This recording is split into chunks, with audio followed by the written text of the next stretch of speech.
સલામત સવારી એસટી અમારી આવા સૂત્રને કલંક લગાડતો એસટીનો રંગીલો ડ્રાઈવર। મહુવાથી જામનગર રૂટની એસટી બસ ડ્રાઈવર મહિલા પેસેન્જરની છેડતી ચાલુ બસમાં કરવામાં આવીને જે એસટી બસમાં મહિલા ડ્રાઈવર પાછળ આવેલા સીટ પર પોતાની દીકરી સાથે મુસાફરી કરી રહ્યા હતા ત્યારે નફ્ફટ બસ ડ્રાઈવરે પોતાની નફટાઈ કરી હતી। મહુવામાં એસટી ડેપોમાં ડ્રાઈવર તરીકે ફરજ બજાવતો અબ્દુલ રહેમાન ઉમરભાઈ ભટ્ટી, જેનો બેજ નંબર 752 હોય ને જે રોજ મહુવા જામનગર રૂટનો ડ્રાઈવર છે। પેસેન્જર મહિલાની સાથે દુર્વ્યવહાર તેમજ છેડતી અંગે અરજી મહુવા પોલીસ સ્ટેશનમાં આપવામાં આવી હતી। પોલીસ ડ્રાઈવરની પડેગી ફરિયાદ મહિલા તેમજ પરિવારને બોલાવવામાં આવે, જ્યાં મહિલાએ ગુસ્સે થઈ ડ્રાઈવરને ચંપલ અને હાર પહેરાવીને બે ઝાપટો પણ મારી હતી। જે ઘટનાનો વિડીયો પણ સોશિયલ મીડિયા પર સામે આવ્યો છે। પહેલા તો આપા વિડીયો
ચડાઈ પડાવી કોઈ ઘેર નહીં આપણું તાર ઘરનું બૈરું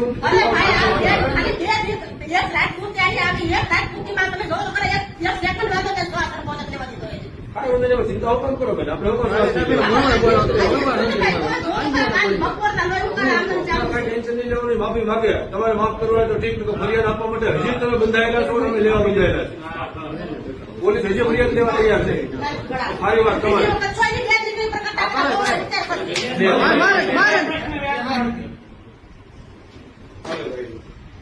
હાલ જે આ સમગ્ર ઘટનાક્રમ સામે આવ્યો છે, જેમાં મહુવા પોલીસ સ્ટેશન ખાતે મહિલાએ આજે ફરિયાદી હતો નફ્ફટ તેની સામે ફરિયાદ નોંધાવી હતી અને ત્યારબાદ તે માફી માંગતો પણ જોવા મળ્યો હતો। ત્યારે આમાં ત્યાં એક માજી હતા, તેમનો પણ પિત્તો છટક્યો હતો અને તેમણે પણ લાફાવાળી કરી હતી। ડેપો મેનેજરને ફરિયાદની જાણ થતાં રંગીલા ડ્રાઈવરને ફરજ પરથી સસ્પેન્ડ કર્યા હોવાની વિગતો પણ સામે આવી રહી છે અને આ બનાવ ભવિષ્યમાં ના બને તે માટે પણ એસટી સંચાલકોને તકેદારી રાખવા માટે સૂચનો કરાયા છે।